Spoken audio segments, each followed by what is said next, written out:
Look, honestly, at the end of the day, bruh, what is like? Why are companies doing like? Okay. What I was saying at the end of the day. At the end of the day, it doesn't really matter to me this much. But I am 22 and I have noticed the generations getting softer and softer. Bro, we used to be back in school roasting the absolute dog out of each other. The dog out of each other. Dog backwards is God. Yo, I feel like jokes and just all this stuff is just good, man. I feel like where is that edgy humor or comedy going, man? It's so good. And now we're getting in, like, I feel like it is an agenda to a certain degree to soften up the generations to come, because if you have a weaker populace of people who won't stand for anything or won't, aren't, it's just like you're gonna have them, they're gonna be easier to overtake. What are you gonna do against a bunch of pussies? And I'm saying that for real because it's like that is the one thing that even my grandma and I, strong Italian woman, white if you would believe it or not, my grandma, I love saying this about her. She was in a biker gang, bro. She doesn't really like talking about this stuff, but she was the hardest woman I know. Taurus. There you go for astrology people. But no, all the signs are fucking connected. You can be all the signs. But I just want to throw that in. You guys know me. I'm Lunar was lost. Lunatic. Come on. Now, but in all seriousness, my grandma would say that too before she passed. Like, people are getting softer. What the fuck? Like, what the fuck? And that doesn't mean like not be emotionally intelligent. Like, be emotionally intelligent. Be aware of people's feelings here and there, and take people into consideration. And I don't even like certain jokes because I feel like certain people hide a lot of truth behind jokes to get away with certain things sometimes. But I still don't feel as that you can, because truly you let what you let affect you. And some things are harder to avoid, but at the end of the day, you are always in control of how you react to something. But truthfully, we can't be gatekeeping and then pushing agenda. It's so weird, bro. It's all a part of it. But let's get into the video. I want to give a big old shout out. First of all, thank you to y'all who sent me this video when it got uploaded. It's recent. It's yesterday. This is the Critical Drinker, and I had to get on this. And in the description it says, well, it seems the one thing everyone can agree on, The Witcher Blood Origin, is absolute garbage. In fact, it basically represents everything wrong with modern entertainment. And let's take a look. So Critical Drinker, shout out to you. If you want me to take down my video, remember, all you guys do is, all you have to do is hit me. I don't mind. I watched this with the intent of literally sharing the same energy, because certain games I've played, like Borderlands, and there's other games that are following this narrative of like softening up jokes, and you don't, to include people, include them in the joke, bro. Like, include them in the joke. Like, it's just odd, man. It's odd. I don't know, bro. I guess this is the price of being based. Let's get into this shit. Oh my god, let's go. Shout out to Critical Drinker again. Let's go. And it's crazy because in my Blood Origin, I literally said hopefully they don't like mess it up with things like this. And when we turned it on the other night, we went to watch, but we turned it right off. Like, we didn't even get really far. And it was funny because my boy ended up pointing out something right in the beginning that he noticed. And I was like, wow, they're doing it again. To be a Witcher fan? No. Wow, 2022 really hasn't been a good year to be a Witcher fan. Not only has the Netflix show stumbled through two disastrous seasons of a story that it doesn't have a clue how to tell, made by people who seem to actively hate the source material, but the tail end of the year also brought the crushing news that Henry Cavill, probably the only good thing in the entire production, and apparently the only person on set who seemed to care about the lore, had finally had enough and was quitting his role as Geralt after the third season. But hey, I guess Christmas really is the time of miracles. And so, on December the 25th, we were treated to a 4-part miniseries set 1,000 years before the events of The Witcher. An epic story of 7 estranged warriors who come together to fight an unstoppable empire, bring humans and monsters to the world via the conjunction of the spheres, and create the very first version of a Witcher. I know this because Minnie Driver and her Botoxed face told me this in literally the first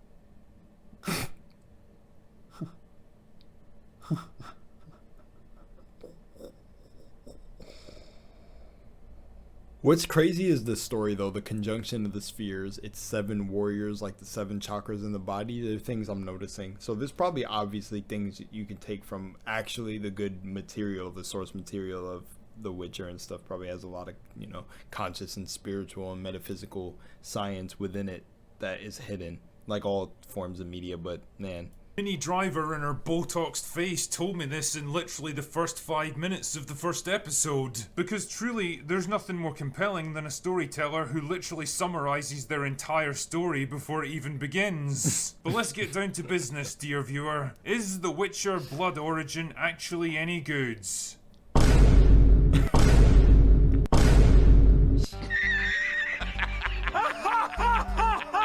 kitchen gun.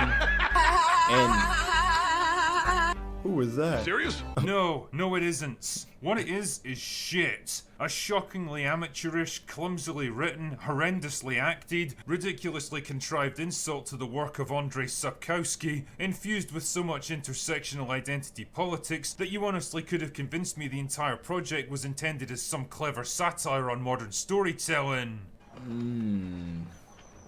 Fuck. It is, quite simply, a disaster, from the first teeth-gratingly irritating scene to the final calamitous... And it's crazy because the one actor, the one woman from Everything Everywhere All at Once, she's such a good... Everything Everywhere All at Once was almost like a damn near perfect movie, bro. Of explaining consciousness. Well, if you look for the deeper meanings, but so... It sucks to sometimes get involved with projects that go down like this. And one of those rarest of projects But that it's not seems to only have united acting. fans and professional critics in their absolute contempt for its existence. And since I'm still desperately trying to hold on to the last shreds of my Christmas cheer, let's get this over with quickly. So the story's set about 1,000 years in the past, before the arrival of humans in the world. Elves are the dominant species here, although since they're not immortal and have got no particular powers or abilities that are unique to them, they're functionally identical to humans anyway, so whatever. Anyway, the world's divided between the 3 main elven kingdoms that have been at war with each other for the past 1,000 years. Fucking really? 1,000 years? Like, how? Why? How the hell could a medieval economy maintain a state of constant warfare for 1,000 years? 1,000 years. Wouldn't they run out of supplies, weapons, resources, people? Anyway, the king of Sintria has brokered a peace deal between the 3 factions, marrying his sister off to one of the other factions to seal the deal. Unfortunately, he didn't count on her being a strong female character, and so instead she stages a military coup that wipes out all of the royal families and promptly proclaims herself empress of a new united empire. Wait, what? So you convinced most of your senior generals and officers to prevent a treaty that would have brought peace to your world so that you could merge all the factions into one empire and bring peace to your world? Oh shit, yeah, what the fuck? What is the point? Oh, the stupidity of that. Oh shit. Oh damn! I didn't watch it, so these aren't like things I'm coming in now catching. Oh shit! What is the point? What is? Damn. Not a great plan. Oh, and apparently the commoners are really happy about this for some reason, because they hate the royal families that led them into war, and are totally willing to follow an empress instead. I think the writers really need to look up the word empress in a dictionary, because I don't think it means what they think it means. Also, I love the fact that everyone who's in on the conspiracy very publicly walks out of the signing ceremony before it's been concluded, and nobody thinks that this is even slightly unusual. Now, I'm no expert, but if you're at a high-stakes negotiation with hostile factions that have been at war for 10 centuries, and a number of senior personnel suddenly start leaving the room without warning, that seems like a very obvious red flag that something very bad is about to happen. Anyway, the upshot here is that strong female character is now in charge of a unified empire. Although she's not really in charge, because the mastermind behind the plot was actually Lenny Henry? Seriously, is this dude just available for any shit fantasy series you fancy making these days? Nah, whatever. Lenny Henry's an evil sorcerer who wants to use a bunch of ancient tower things to open portals to other dimensions so that they can lead an army through and conquer them. I'm not entirely sure why he thinks they'll be successful since they were barely able to take charge of their own world, but who cares? The point here is that help is at hand in the form of strong, diverse female character who used to be strong, diverse female character. Yo, and that's exactly what my boy pointed out. Literally that, one of the most powerful warriors in the world. Because, you know, of course she did. But she's since turned her back on her warlike ways and become a traveling singer instead. Although fuck knows why, because 10 seconds of listening to her mangle the Black Rose was enough to make me resent the very concept of music. And I'm not kidding, within about 2 minutes of her introduction, she's saved a young serving girl from a toxic white male, crippled 2 of his mates with throwing knives, gotten a hearty round of applause from the ethnically diverse crowd, and admiring from the ethnic... Bro, he's killing this. He is absolutely killing this. I love the writing, man. Looks from the... He said, bro. Instead, although fuck knows why, because... Yeah, because literally, he said, so he... Listening to her killed his concept of music. So this is the part I did watch, because she asked if they had music or anything in there, which was like a cringe take on music not being like the entertainment being a new found discovered thing that I guess she made canon to the world or something. Maybe I'm wrong. Maybe someone could correct me. Even way, that's what I gathered, was she was canonically making bards. She was the first bard, or lard? I don't fucking remember. But then, like a toxic white male, the whole cliche grabbing on her, and then an ethnic... Black Rose was enough to make me resent the very concept of music. And I'm not kidding, within about 2 minutes of her introduction, she's saved a young serving girl from a toxic white male, crippled 2 of his mates with throwing knives, gotten a hearty round of applause from the ethnically diverse crowd. I love how it's always an ethnically diverse group, but they always got to show the strong, diverse male lead black character. Let's just get it out of the way. The black character. And honestly, Critical Thinker? You should have just said black. Literally, the black lead, and then the ethnically diverse crowd has not another single black person in it. And admiring looks from the young girl who wants to grow up just like her. This is the kind of shit that happens when rich liberal Californians that have never been in a fist fight or a working class pub in their entire lives have to write a scene with both. It feels about as believable and authentic as Steven Seagal's hairline. Anyway, wouldn't you know it, she ends up getting arrested later because it turns out that stabbing people and beating them unconscious doesn't go down too well with the local law. Although on that subject, I love how this village consists of about half a dozen mud huts with maybe 30 people, and yet it seems to have taverns, law enforcement, and even a brothel. Does it also have a 5-star hotel with spa facilities? That was a good catch. This is the kind of stuff you would find in big towns with affluent populations, not tiny little settlements at the ass end of nowhere. Anyway, that's when she runs into dumb white male character who got exiled from his clan for sleeping with strong female princess and ended up here instead. So they have a fight, and of course she gets the better of him, despite him being about twice her size, but then he gets bailed out of jail because apparently his father wants him to come home in time for the peace treaty. Wow, that was lucky. Talk about good timing. How exactly did his father know where he was when he'd been exiled from his homeland and could have ended up literally anywhere? How did he expect this messenger to find him and bring him... Holy shit, yeah, good catches. ...back across thousands of miles of open country in a matter of days? Don't know. But before he can leave the island, strong, diverse female character escapes from her prison because this girl don't need no man, and then she conveniently runs into her sister. Oh, I love that. I love that. Because this girl need no man. I love it. Need no man. And then she conveniently runs into her sister who also wants her to come home. Wow, do these people have like a Find My Phone app or something? Oh, find my broadsword. I'm not gonna lie to you. I love how he's tackling it. Again, I still do feel like it's not the actor's fault though. It's man. But honestly, to see the script and then not be like, man, they must be getting paid a fat stack. But to me, that's always weird to me because not any amount of money could ever amount to like seeing through bullshit. I couldn't take jobs if I just read scripts and knew like this shit is just weird, or I felt weird doing a role. and maybe you're already signed in the contract to do it, but it's like, I don't know, man. I couldn't take a role if it ended up so corny like this. Especially, I said that this, like, when I was asked, I was like, yo, this was probably shot in advance because, like, with The Witcher or alongside it, because, you know, when my boy asked, like, when did they make this? Like, I wonder how long it took. And I said, it couldn't have taken long with, obviously, how ass it looked. I didn't even know how ass it was. We barely watched it. But I knew instinctively that this couldn't have taken that long because, it, you know, just like something felt off about it. But I hoped it to be good if you watch my reaction. I stay in the middle for everything. But what I was saying is, like, at the beginning, like, I don't know if you have to sign a contract and then you read your role, but, like, you don't get to look over any of the material. You're just like, oh, here, we just summon you to act. But it'd be suck being put into a part of their agenda.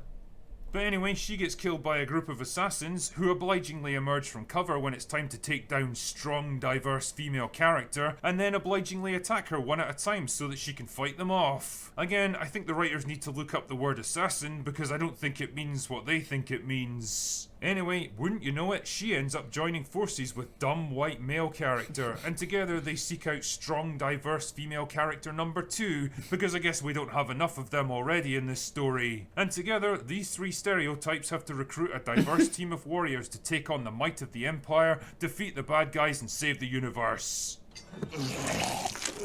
What an absolute unmitigated calamity of a show this is. It's so bad that it almost makes The Witcher seem good by comparison. Every single aspect of it, from the contrived story where everyone just runs into the exact person they need at the exact time, to the hammy performances from actors who look embarrassed to be there, the lazy fight scenes straight out of Rings of Power, and dialogue that feels like it was written by a 12-year-old that just discovered the word fuck. It's all so crushingly weak, rushed, and dull that it genuinely makes me question who this show was even supposed to appeal to. Oh yeah, modern audiences. Everything that was bad about The Witcher is 10 times worse here, probably because there's no one even remotely competent keeping it on track. Remember how I complained before about how difficult it was to get a sense of the geography of this world, because every location, faction, and race looks the same as every other, so that you never have any visual or cultural clues to help you tune in? Well, it's good to see that they've learned absolutely fuck all from that.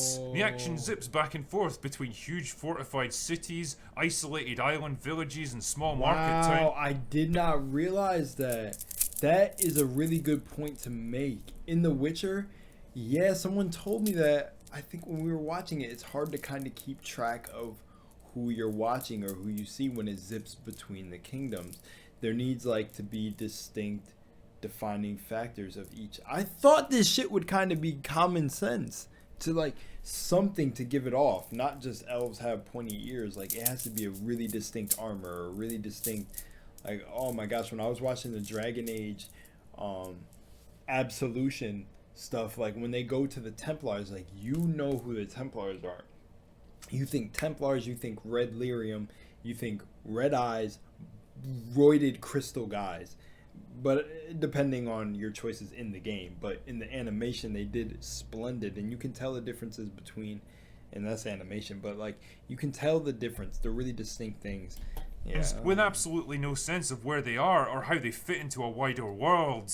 And it's not like the casting helps much either. Tell me, what exactly does a member of Raven Clan look like? Are they white, black, Middle Eastern, or Asian? Don't know, because all of them show up at various times. What exactly does your average citizen of Zintrea sound like? Scottish? Irish? English? Again, no idea, because instead of each faction and location having a distinct ethnic and cultural makeup, what you get instead is a confusing mishmash of different actors from every possible ethnicity and region just kind of thrown in together. It's exactly the kind of shit that they pulled in Rings of Power, and it works just as well as you might imagine here. And the thing is, it didn't even have to be this way. You could just as easily have decided that the Zintreans would have been played by white English actors, the Prussians would be Middle Eastern, and the Darwins would be black. Then you could have all the diversity you could ever dream of, but still give your audience something to help them understand what each faction is supposed to be. But nah, the writers live in a diverse 21st century metropolitan bubble, and instead of taking a moment to consider how believable this would be in a medieval world without widespread immigration, they naturally just assume that every time and place throughout history has always been this way. Don't question us, just accept what we tell you and move on. Man, I'd love to show this to a pub full of Witcher fans in Poland. It would be fucking wild. And it all looks so cheap and tacky as well, Yeah. from the sets to the costumes and the battle scenes. Whether it's dilapidated villages or huge palaces, everything looks like it was built about 5 minutes before shooting started. There's no sense of this being a real lived-in world with a rich history. Character outfits are— Another thing, and that I'll say about combat now, just so we get it out. I really don't like that combat does quick cuts. Because in the trailer, to me, I think I did say that it ended up looking like good combat. I know I did. I tried to give the most positive shit I could to this energy, but it's sad that this is happening to all media now, bro. It's fucking crazy. Don't worry, the real is gonna prevail. We're at least gonna see a glimpse of the real before everything falls apart. But back to combat scenes. I do not like fast cuts and trying to take away fight choreography, bro. That is an art form. Put the actors to work. I'm not saying I'm not saying like the actors aren't doing their job, but I'm saying like they're here for a reason. You know, put them to the test, have them do their thing. Get some real ads, fight ads, or people that you can train in these fight scenes, so we get like less like sword slash camera cut 6 times. That was funny, right? But camera cuts 5 angles, like, and then it's like camera cuts block out stab, and now the person's dead. I'd be like, bro, let me see some actual shit, bro. Are completely inappropriate for the locations they're using them, and supposedly epic fight scenes look more like a couple of dozen not particularly enthusiastic extras swinging plastic swords at each other. Making a prequel that's compelling and interesting enough in its own right to bring audiences in is difficult enough even when it's based off a popular show, but the problem is that The Witcher wasn't even that popular even with Henry Cavill in the lead role. Speaking of which, I'm beginning to understand why the guy basically lost his mind trying to work with the absolute morons behind the scenes. Make no mistake, Blood Origin is the Witcher show that they always wanted to write, where they don't even have to pretend to care about the lore or the source material. True. Because there isn't any, and they have total creative freedom to tell the story they want. So Blood Origin isn't source material? Damn. I didn't know about that, bro. Damn. Tell. A boring, trite, simplistic wish fulfillment story weighed down by tedious helpings of intersectional feminism and nonsensical diversity and inclusion quotas, where the colour of your skin, what you've got between your legs, and who you like to fuck is more important than your actual character and personality. It's not often I use the word woke to describe anything, because like so many other words, it's been overused to the point of redundancy these days. But in this case, I really can't think of anything more appropriate to describe this absolute cancer of a show. The Witcher Blood Origin is yet another woke disaster in a year that's practically been defined by them. It's what happens when people with an axe to grind instead of a story to tell are put in charge of a massively popular IP built by far greater minds than their own. And it's yet another reason why Henry Cavill is probably thanking his lucky stars that he was able to put this calamity behind him. Don't feel bad about it, Henry, you were far too good for them. Yo. Anyway, that's all I've got for today. Go away now. Absolutely fucking beautiful video. Critical Drinker. Jesus. The comments are probably even better. This shit is absolutely insane. But with all things, we must progress forward. Much love and moonlight, and I will see y'all in the next one. Go show some support to Critical Drinker. I'm out.